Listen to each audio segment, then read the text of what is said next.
Tonight, I want to take a few minutes to encourage us to speak the truth to one another. And our scripture for this evening is taken from Ephesians chapter 4 and verse 25. I'll be reading from the New American Standard Version.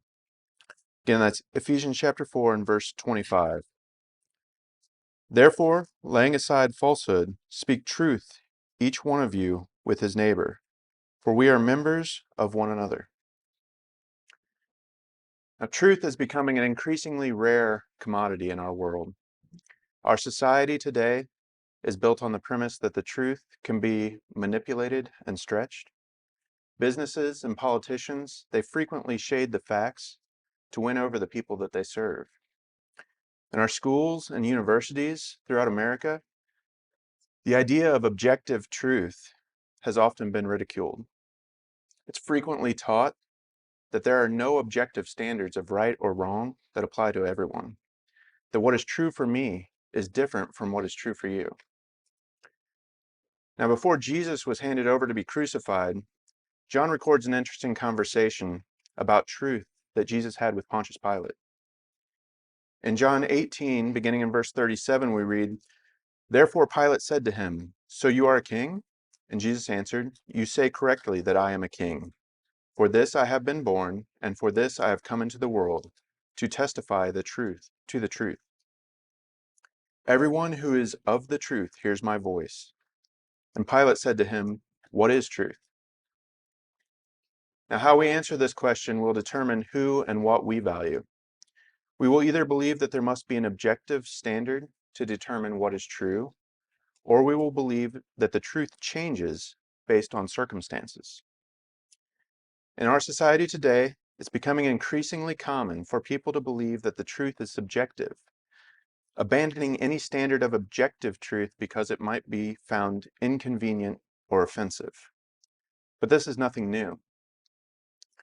When Pilate heard Jesus speak of the truth, he asked, What is truth? But it wasn't an inquiry. He didn't wait for Jesus to answer. He said it to justify himself. He went out to the mob, he pronounced Jesus as innocent, and then had him beaten and handed over for crucifixion. Because of a difficult circumstance, Pilate, despite finding no fault in Jesus, went along with the demands of the Jewish mob that declared that the truth was that Jesus was guilty. So as Christians today, we have a clear and objective truth that has been provided to us to share with all those around us. In John 14 and verse 6, Jesus tells us, I am the way and the truth and the life.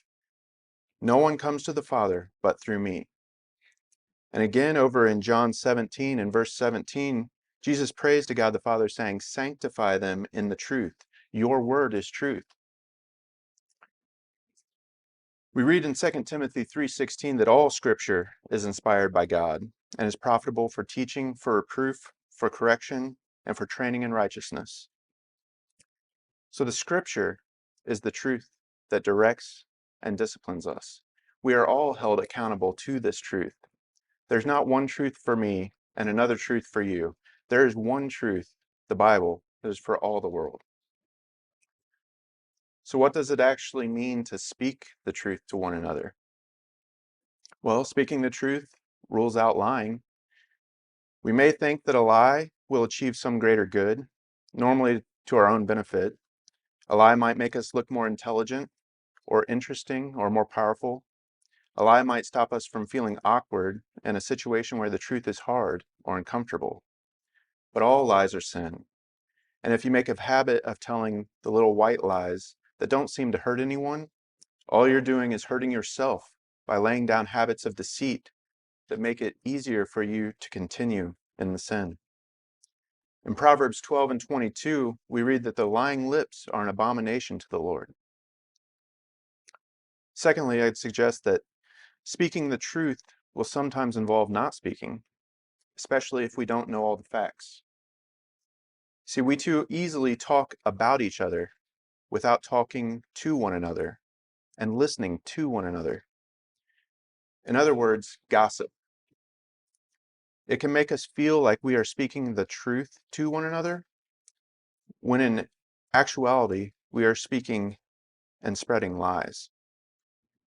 In Ephesians 4 and on down in verse 29, we read, "Let no unwholesome word proceed from your mouth, but only such a word as is good for edification, according to the need of the moment, so that it will give grace to those who hear."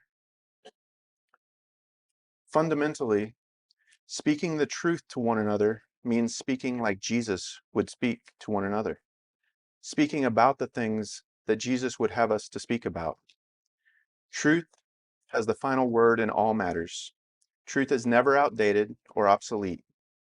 Jesus tells us, "If you continue in my word, then you are truly disciples of mine, and you will know the truth, and the truth will make you free." So may the Lord help us to always speak the unchanging truth of Jesus Christ with all of those around us.